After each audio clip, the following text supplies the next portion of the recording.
Mr. Chairman, we hear some music. Looks like it's coming from yours.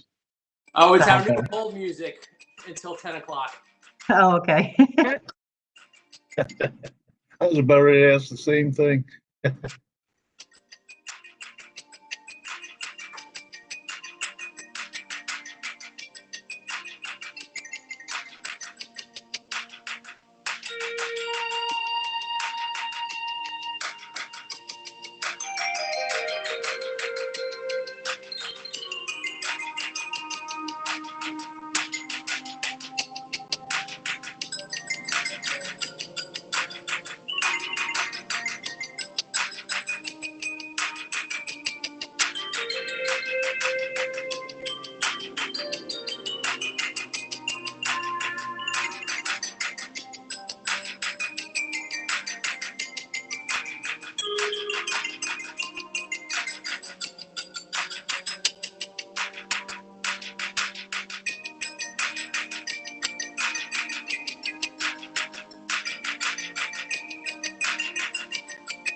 Good morning and welcome to the Maryland Public Service Commission's meeting for November 25th, 2020.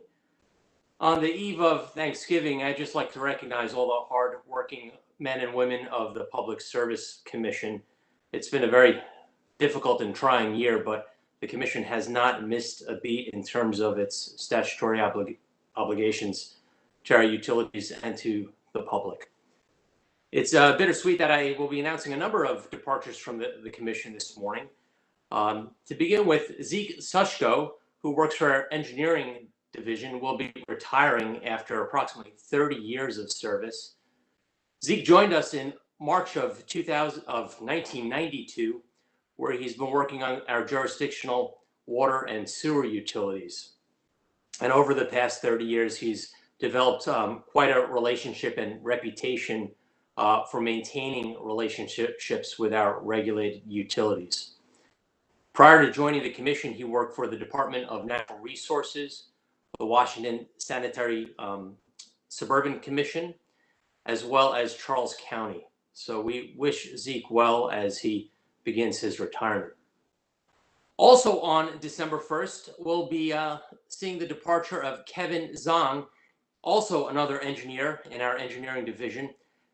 Kevin has been a frequent participant in many of our hearings, both in the hearing room and virtually, as he's provided testimony in many of our rate cases on CPCN matters and with respect to electric reliability issues. So we wish both Zeke and Kevin well in their future endeavors. Also, on a more somber note, this week we learned the passing of one of the Commission's own employees, Cassie Holmes. Cassie was our licensed hearing officer in the Public Utility Law Division, and she served us for approximately 20 years. I know she'll be fondly remembered by all of her colleagues, and a debt of gratitude is owed to her for her service to both the public and the state of Maryland. So may she rest in peace. Our last meeting was 1 week ago, and we have meeting minutes to approve from that meeting on November 18th, 2020. That vote will begin with Commissioner Herman, Aye. Commissioner Linton, Aye. Commissioner O'Donnell, Mr. Chairman, and I do have some commentary after this vote. Thank you. and Commissioner Richard. Aye.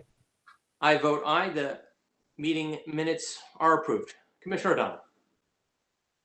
Thank you for the indulgence, Mr. Chairman. I just want to wish all of our public utility companies, our retail providers, those who keep the commerce going in and out of the Port of Baltimore with our pilots, and I see Captain Nielsen with us today, and all the folks that we interact with throughout the state of Maryland who have kept us on track, and the employees, of course, of the commission, who've kept us on track during this pandemic and these very trying times. And just to take a moment to say we have a lot to be thankful for, and it's a pleasure doing business with all of you.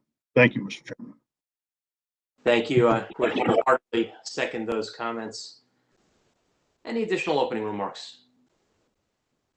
Good morning, Mr. Secretary. Morning, Mr. Chairman.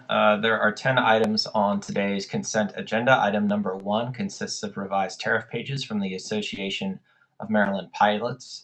Item number 2 is from Red Parent LLC, Cincinnati Bell Inc., and CBTS Technology Solutions LLC, consisting of a joint request for commission approval of the transfer of control of CBTS to Red Fiber Parent and for CBTS to participate in certain financing arrangements. Items number 3 and 4 are from CenturyLink Communications LLC, consisting of revised tariff pages, the name change, and introducing language pertaining to Carey's Law. Item number 5 is from Armstrong Telephone Company, consisting of revised tariff pages reflecting a change in rates in federal lifeline services. Item numbers 6 and 7 are both from Protocol Communications, Inc., the first for a license to supply natural gas and the second for an application for a license to supply electricity or electric generation services. Item number 8 consists of revised tariff pages from Southern Maryland Electric Cooperative, Inc., adjusting their base standard offer service rates. And finally, items 9 and 10 are revised tariff pages updating standard offer service rates for Type 2 customers and residential and Type 1 customers from Potomac Electric Power Company and Delmarva Power and Light Company, respectively. Thank you. Do commissioners have any questions on the consent agenda?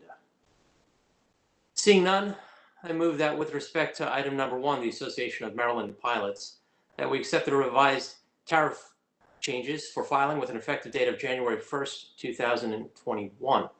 With respect to item number 2, I move that we note the transaction. With respect to item number 3 and 4, I move that we note the name change and accept the tariff revisions for filing with an effective date of November 30th, 2020. With respect to item number 5, I move that we grant a waiver of the required 30-day notice requirement for the tariff revisions and accept the tariff revisions for filing with an effective date of December 1st, 2020. With respect to items number 6 and 7, I move that we grant the company a license to operate as a natural gas supplier in Maryland with respect to item number 6, and as an electric supplier in Maryland with respect to item number 7, limited to broker services for the customer classes and service territories applied for and recommended by staff. Direct the company to provide marketing materials specific to its Maryland operations to the Commission staff and Office of People's Counsel 30 days prior to utilization of the materials in Maryland, and direct the company to file notice with the Commission within 30 days of any changes to the information in the application.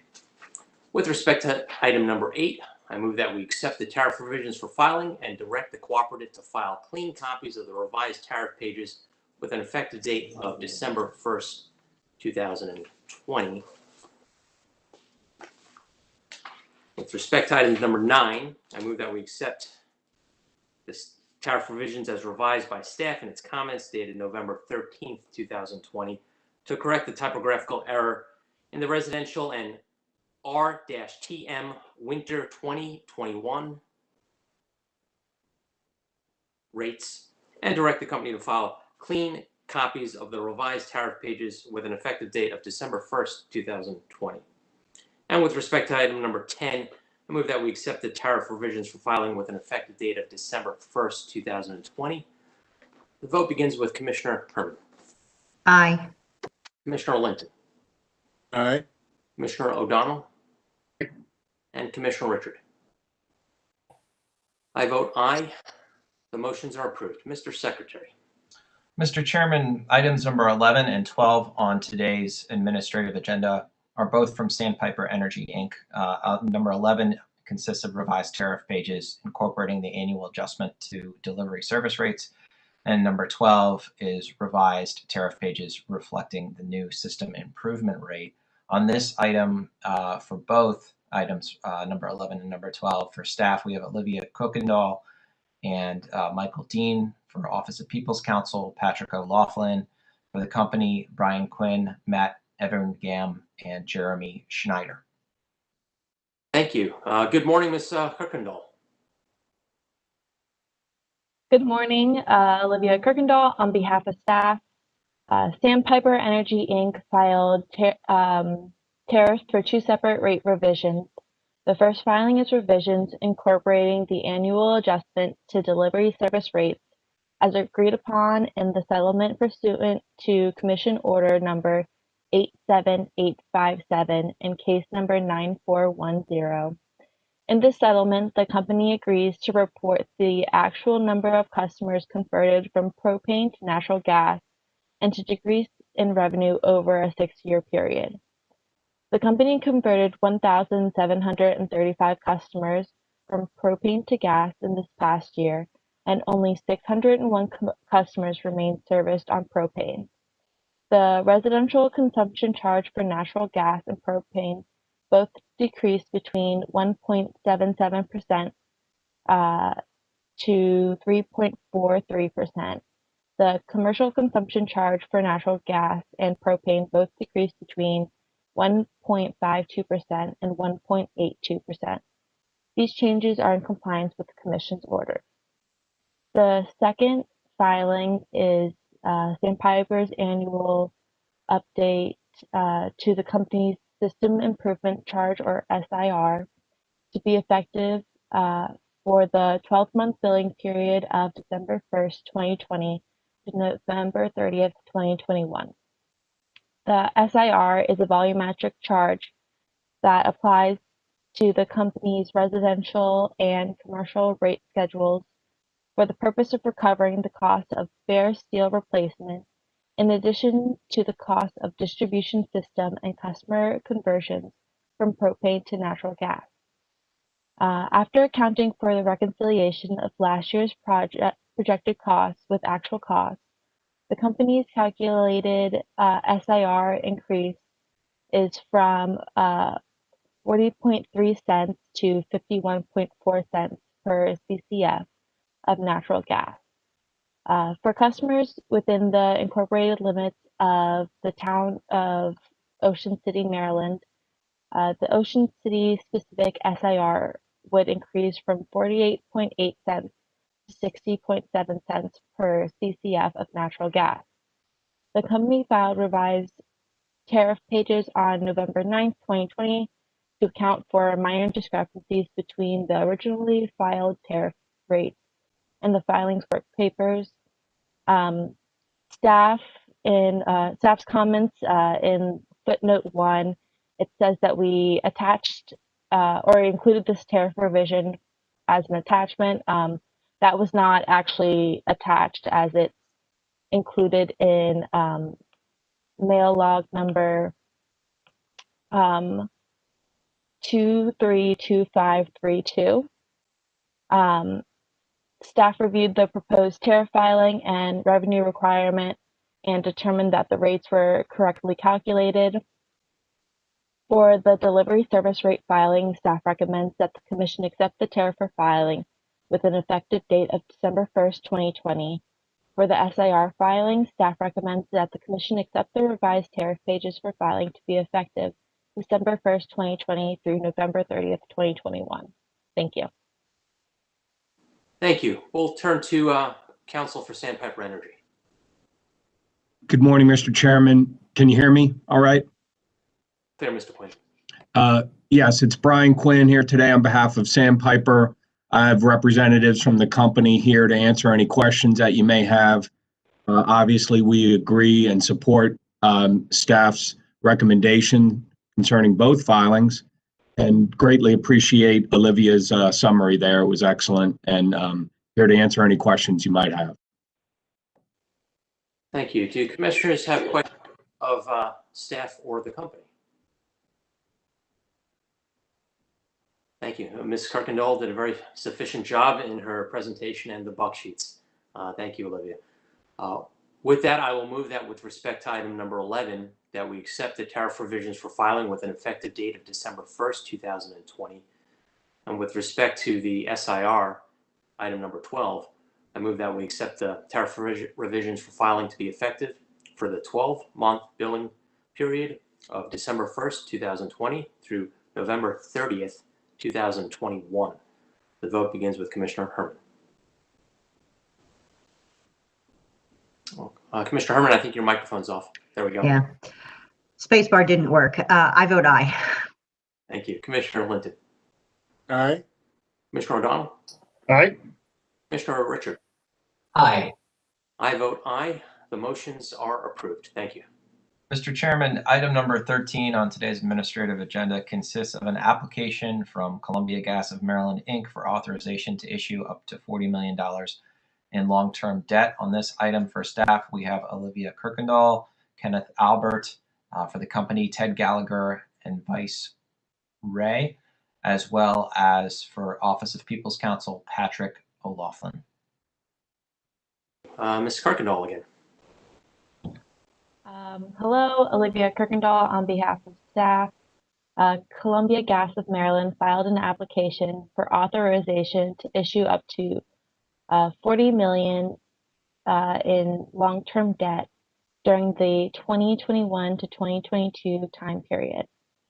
Columbia states that the long-term debt will be used to refinance short-term debt and current maturities of long-term debt that's been incurred to finance utility construction, completion, extension, and improvement.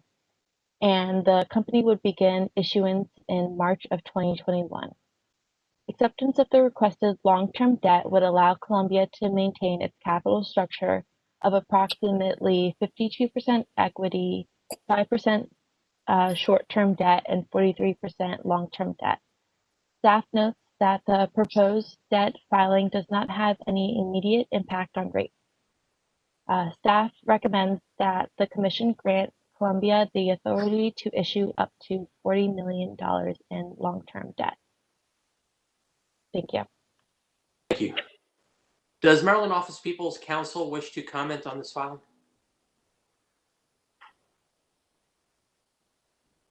No, Your Honor. Okay. Thank you. We'll turn to the company. Thank you, Mr. Chairman. Ted Gallagher on behalf of Columbia Gas, and I have with me today Vince Ray, who is with the company. He's a Director of Regulatory Finance and Economics. Again, thank you to Ms. Kirkendall for her summary and her recommendation. Obviously, we are on board with that, and if there are any questions from the Commission, Mr. Ray will be able to help out with that. Thank you, Mr. Gallagher. Do commissioners have questions regarding the authorization request? Hearing none, I would move that we grant the company Columbia Gas of Maryland the authority to issue up to $40 million in long-term debt and direct the company to file reports as necessary to comply with the Code of Maryland Regulations, Chapter 20, Title 20, Subtitle 7, Chapter 4, Regulation 2C. The vote begins with Commissioner Herman. Aye. Commissioner Linton. Aye. Commissioner O'Donnell. Aye. Commissioner Richard. Aye. I also vote aye. The motion is approved. Thank you. Mr. Chairman, item number 14 on the administrative agenda is a request from the Fuel Fund of Maryland for access to Baltimore Gas and Electric Company's Notice of Service Termination Customer Spreadsheet. On this item for staff, we have James Greger for the Fuel Fund. We have Debbie Brown, Sam Impink, and Jason Jessner. For Office of People's Counsel, Jacob Auslander, and for Baltimore Gas and Electric Company, Bev Sikora. Thank you. We will begin with staff counsel. Good morning, Mr. Greger. Good morning, Mr. Chairman, Commissioners. James Greger on behalf of staff. This item concerns a request by the Fuel Fund of Maryland for commission approval to access a Baltimore Gas and Electric Company controlled turn-off notice information spreadsheet. This spreadsheet includes the name, address, email address, phone number, and BGE account number of customers that have been sent an initial service disconnection notice. One omission I need to correct from my buck sheet comments. There is a provision of the PUA that speaks to this issue and the title concerning electric industry restructuring. PUA section 7-505B6 states the commission shall issue orders or regulations to prevent an electric company and an electric supplier from disclosing a retail electric customer's billing, payment, and credit information without the retail electric customer's consent, except as allowed by the Commission for bill collection or credit rating reporting purposes. In addition to this section of the PUA, state commercial law also contains consumer data privacy provisions. More specifically, the Maryland Personal Information Protection Act, or PIPA, codified in Maryland Code Commercial Law, Title 14, Subtitle 35. PIPA Section 14-3503 requires that businesses that own or license personal information of individuals residing in the state take measures to protect that information from unauthorized access, modification, or disclosure. PIPA Section 14-3503B further requires that if the businesses use an unaffiliated third party for services to the business and discloses personal information, a written contract that provides that the third party will implement and maintain necessary protections of the information. Additionally, PIPA Section 14-3507B states that if a business complies with the rules, regulations, procedures, or guidelines established by its regulator concerning the protection or security of personal information, then it complies with the PIPA. BGE, as a regulated utility, must comply with the guidance of the Commission as it relates to the protection of consumer personal data, whether that guidance takes the form of a regulation or an order. In this case, the Fuel Fund of Maryland has had a long working relationship with not only BGE and OHEP, but with the Commission itself. FFM has a legitimate need for the data, given the impact of the COVID-19 pandemic and the possibility of greater than usual number of service terminations moving into 2021. This data would allow the FFM to proactively reach out to customers that have received an initial notice of service termination in time to provide aid and prevent the turnoffs. Furthermore, as this data would be used to assist in customer bill payments, it directly relates to BGE's bill collections and therefore would be in compliance with PUA Section 7-505B6. Finally, FFM already has access to consumer data, has the systems and processes in place to protect consumer information, and would not further disclose the information included on the spreadsheet to any other parties. A written confidentiality agreement would simply formalize an agreement that is already in place. Therefore, staff recommends that the Commission grant the request to allow the Fuel Fund of Maryland access to BGE's turn-off notice information spreadsheet, subject to a written confidentiality agreement between BGE and the Fuel Fund, prohibiting Fuel Fund from further releasing BGE's customers' private data included in the spreadsheet. The form of the confidentiality agreement shall be approved by staff prior to its execution. Thank you. Thank you, Mr. Greger, for that analysis, as well as the update you've provided this morning with respect to Section 5 of the PUA. And belated congratulations on your appointment to Trial Defense Counsel at the Maryland National Guard. We know you're a busy man. We appreciate your service to the state and the country. We'll next turn to Maryland Office of People's Counsel. Good morning, Mr. Chairman and Commissioners. Jacob Auslander on behalf of the Maryland Office of People's Counsel. We filed a brief letter supporting staff's recommendation in full. We share their concern regarding the possible precedential effect that the grant of the fuel funds request may have. But as we mentioned in our comments, we believe that given the fuel funds status as an important part of the state's energy assistance programs and the restrictions that staff has recommended be placed on fuel funds use of the list, that the public policy,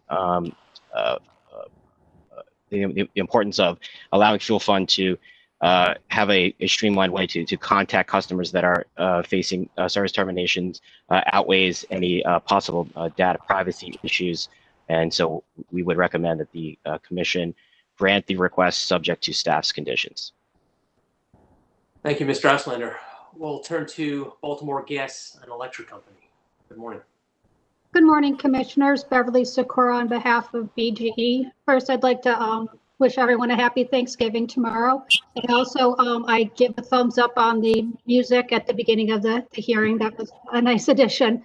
BGE, we fully support the fuel funds efforts. As we said, we don't want any of our customers to be without electric service. But at the same time, as staff examined, thoroughly, and we appreciated that, some customers are fiercely protective of their privacy at the end of the day. But, we're comfortable with, moving forward with this. We're fine with staff's recommendation to have a non-disclosure agreement put into place. We'd also ask, though, that, we do work closely with the fuel fund, but, to the extent that at any point they're not using the information, in whole or in part, that they let us know so that we stop providing it. Sometimes people, start getting information and it just continues on. But, if they're not using any of it for any reason, that, they ask or they let us know, and we'll stop providing that portion so that, we have as little sensitive information being transmitted as possible. Thank you, Ms. Sikora. We'll next turn to the Maryland Fuel Fund. Good morning, Ms. Brown. Good morning, Commissioner Stanek. Chairman Stanek and Commissioners. Debbie Brown on behalf of the Fuel Fund of Maryland. I have with me today Sam Impink, Utility Crisis Manager, and Jason Jessner, Utility Crisis Coordinator. Both of these individuals will be potentially utilizing this data on a daily basis. And also, if time permits, we would love to be able to provide the Commission an update on the bill assistance that Fuel Fund has been able to provide to the low-income community during COVID-19 and our last meeting. Thank you. Thank you, Ms. Brown. We will take you up on your offer for the update after we resolve the filing that's currently before the Commission. Why don't I start with a question based on Ms. Sikora's recommendation. Do you have any concern with a condition whereby the Commission directs the Fuel Fund to inform both us and the utility when it no longer needs this information? We are absolutely fine with that. Great, Jason, Sam. Okay. I do recognize Ms. Sikora's concern that you would otherwise be receiving this information in perpetuity. So with my colleagues' indulgence, I will plan to include a motion on that respect. Do commissioners have questions? And if I could just ask all participants to have their microphones on mute until it's your opportunity to speak. Thank you. Mr. Chairman. Oh, no. Thank you, Mr. Chairman. Excuse me, Commissioner Herman. Ms. Brown, I wanted to ask, how will the Fuel Fund of Maryland execute the confidentiality agreement? What internal process will you have to take on to have that approved? Does it go to the Board of Directors? How does that happen? Yes, Commissioner O'Donnell, we'll work with the Board of Directors along with BG&E to make sure that we have all the I's dotted and the T's crossed. Very good. Thank you. I appreciate that. That's all I have, Mr. Chairman. Yes, sir. Thank you. Commissioner Herman. Thank you, Mr. Chairman. I'd like to ask BGE and the fuel fund and staff really all to comment on whether or not we should limit this request to a particular period of time for the heating season or for a year, so that we can go back after that and say, we should keep doing this. It's been really helpful. We've had a lot of, or, you know, in the case where we've had a lot of people complaining about it and we didn't want, people were really angry that they were getting approached, you know, so that we can see how this goes, being that this is the first time. Should we potentially put a time limit on it so that we have the opportunity to review the response?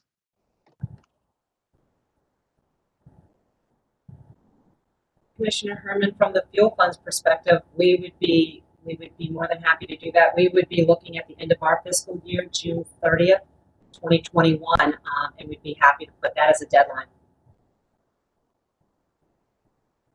That would be fine with the company. Staff has no issues with that either, Commissioner. Okay, thank you. Mr. Chairman, being that this is brand new and in part due to the pandemic, I think it might be a good idea to just put a limit on it. Doesn't mean we don't extend it in perpetuity if it turns out to be a really great idea, and it sounds like a good idea to me. But I think that given it's new and we want to make sure that it operates the way everybody intends for it to operate. So I think maybe if we don't put it in effect for perpetuity right now and have till June 30th, it might be a good idea. Seems that there is some consensus around the June 30th date, so the approval will be for a time-limited period, unless commissioners object. Commissioner Linton. Yes, thank you, Mr. Chairman, and good morning, everyone. I'd also like to wish everyone a happy Thanksgiving, happy and safe Thanksgiving. I had a couple questions for most of the parties, I guess. I'll start with BGE. The filings that we received today referenced a document called a turn-off notice information spreadsheet. Can you just help me to understand what that is, what it's used for? It's not a document that's COMAR required, right? No, and I'll admit I have not been intimately involved with it, but it's my understanding that as part of PC 53, the commission approved OHAP getting a list of the turnoff.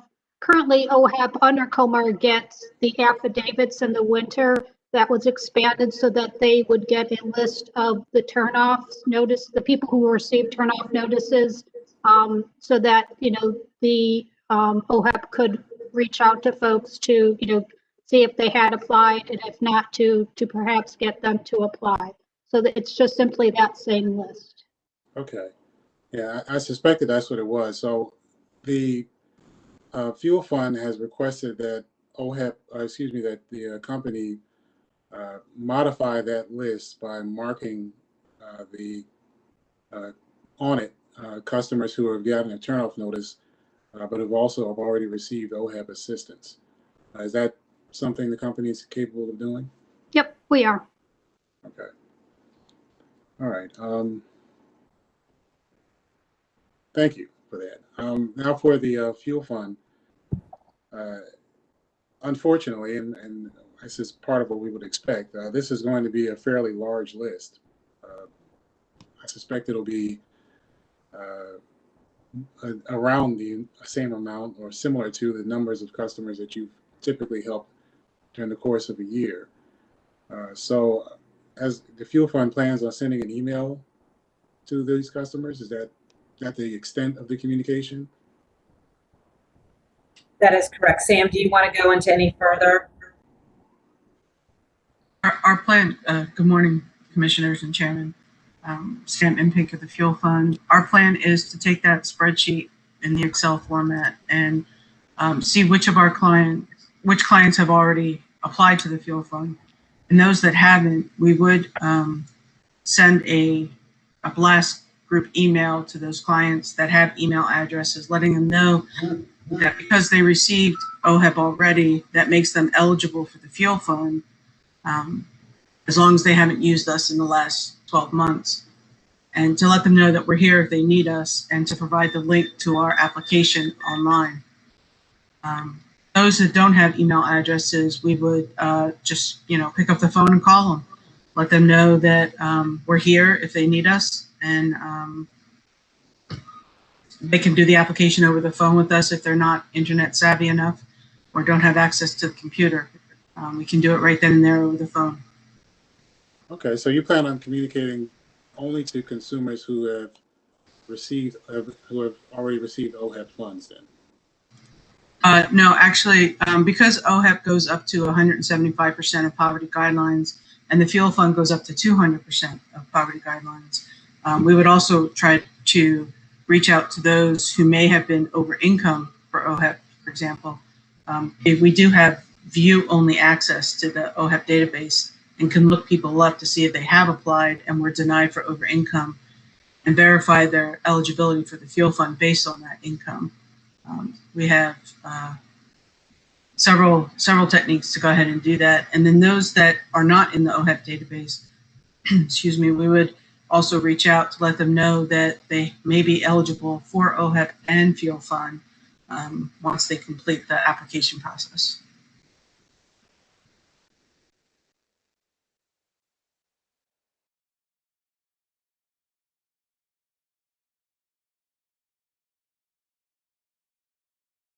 Commissioner Linton, we may have lost you. Sorry, I muted my microphone. Thank you for that response. Has the fuel fund considered how it would respond to consumers that are being contacted for the first time who have never received OHEP assistance and may not be happy at the fact that they've received a call from fuel fund?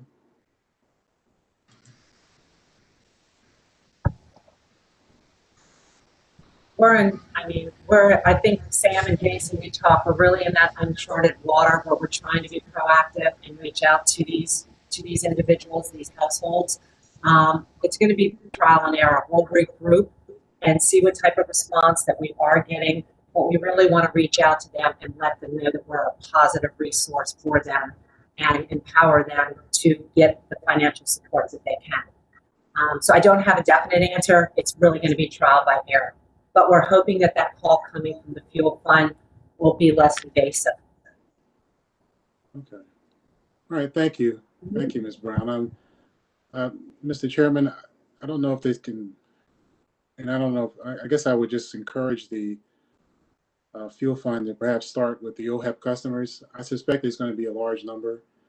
It may financially be enough to resolve. Well, it might be enough where it uses up most of the available assistance, but this is not a unique request. I believe it was probably about a decade ago where the fuel fund made a similar request here at the commission under similar circumstances, and it seemed to work out fairly well that time. So I'm supportive of it. I think it's a good idea, but I am a little concerned about those customers who are, and there's always some who are a little sensitive about being contacted when they've not have applied for OHEP assistance before, either through email or by phone. So I know OHEP is qualified and skilled enough to handle those kind of scenarios, but I'd encourage them to be very sensitive. And it might make more sense to go after the customers who we know have received OHEP assistance first. But that's only an encouragement or a suggestion. I wouldn't request anything further from OHEP or from Fuel Fund on that. So thank you, Mr. Chairman. Thank you, Commissioner Lennon. I think everybody here is sensitive to these contacts. Particularly, it is a difficult time, and the Commission does appreciate the work that nonprofits such as the Fuel Fund are doing. You're going to be very busy in the coming months ahead. Mr. Chairman. Commissioner O'Donnell. Thank you, Mr. Chairman. And as much as Ms. Brown has offered for the Fuel Fund to give us somewhat of an update once we dispense with this item on the agenda. I wonder if it would be appropriate, and at the risk of maybe putting Ms. Sakura on the spot, to ask BG&E to give us a similar kind of overview, thumbnail overview of how things are going with the end of the moratorium, disconnection notices, people contacting the company, et cetera. Just a high-level update. Obviously, we're all very sensitive to the situation we find ourselves in. I wonder if she could do that in conjunction with the update from the Fuel Fund of Maryland. Unfortunately, Commissioner O'Donnell, I am not prepared to do that. I don't have any of that data with me. I apologize. Not even a characterization, like it's going well or not going well? No, I think I can say it's been going well. From what I understand, we are starting to get, well, I'll leave it till then. I'll give you a few minutes to collect your thoughts, Ms. Sakura. Thank you.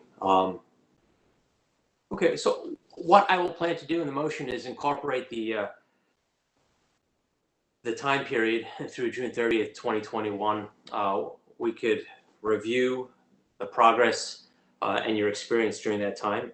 And this is without prejudice to an extension at a later date. So I move that we grant the request to allow the Fuel Fund of Maryland access to Baltimore Gas and Electric's turn off notice information spreadsheet through June 30th of 2021, subject to a written confidentiality agreement between BGE and the Fuel Fund, prohibiting Fuel Fund from further releasing any private data of BGE customers that is included in the spreadsheet, and require the Fuel Fund to receive approval from staff concerning the form of the confidentiality agreement prior to its execution. The vote begins with Commissioner Herman. Aye. Commissioner Linton. Aye. Commissioner O'Donnell. Aye. And Commissioner Richard. Aye. I vote aye. The motion is approved. Ms. Brown, the floor is yours. Thank you. I'm actually going to turn it over to Sam. Sam can provide a quick little snippet into the bill assistance that we've been providing over the last 8 weeks. Sam? Good morning, everyone, again. Letting you know that because of the moratorium, applications were down for the Fuel Fund beginning the fiscal year, July 1st, 2020. We were averaging about 150 a week. And we are currently, so far in Q2, averaging 300 a week now since the turn-off notices began from BGE on October 13th. To date, we have helped 660 households total bring their bill down to zero and give them a fresh start. Of that 660, 259 of them were seniors. For seniors, anyone age 60 and over, the Fuel Fund granted them waivers for not completing the OHEP process simply because a lot of the seniors don't have access to the internet and it's not safe for them to go out in public and meet people in person. So we granted them that waiver and we were able to pay off 259 bills for those seniors. Currently, we have helped 12 critical medical needs clients. Again, because of the moratorium, there was not a rush to pay those bills. But that has increased drastically since the turn-off notices have begun to go out. The BGE donation money that they gave us, the $1.5 million, we have spent to date $191,332. And so we're increasing that greatly every day. I can give you an example of a grant we received from the Community Foundation of Anne Arundel County just the other day for $10,000. We spent that money in one day, the $10,000 paying off balances of BGE for clients, specifically for Anne Arundel County. So the need is increasing, our workload is increasing, and bills are getting paid. We do see about 60% of our clients have not completed OHEP, so there is a little bit of a lag there. We do require most of them, obviously, except for seniors, to complete OHEP first, as their grants tend to be larger than what we can give. So we are hopeful that once they complete OHEP, if they still have a balance and need our help, they will come back. And we are putting a process in place to also proactively reach out to them in a couple months to see if they completed OHEP. Thank you. Thank you, Sam. We appreciate that update. Ms. Sikora, So I don't have any numbers to provide, but I can say that, we have been getting, calls. I don't know relative, the number of calls to the number of turnoff notices, but definitely the number of calls for people, trying to get payment arrangements has increased since the turnoff notices went out. Can I just thank you for that? I know I put you on the spot. I just appreciate at least some feedback. Yep. Thank you. and we do appreciate the larger utilities in the state complying with our order to file reports on the 1st of every month. We received the first reports on November 1st, and we're in the process of making those reports more accessible to the general public on our website. Right now, you have to go into the PC 53 docket, but we're making some efforts by the end of the year to make this information all housed in one place, easy to access for both the utilities and the public. So thank you for those efforts to BG&E and all of our utilities that are filing the reports. With no additional business on today's agenda, with my colleagues, I wish everybody a happy, healthy, and safe Thanksgiving. Today's meeting is now adjourned. Thank you.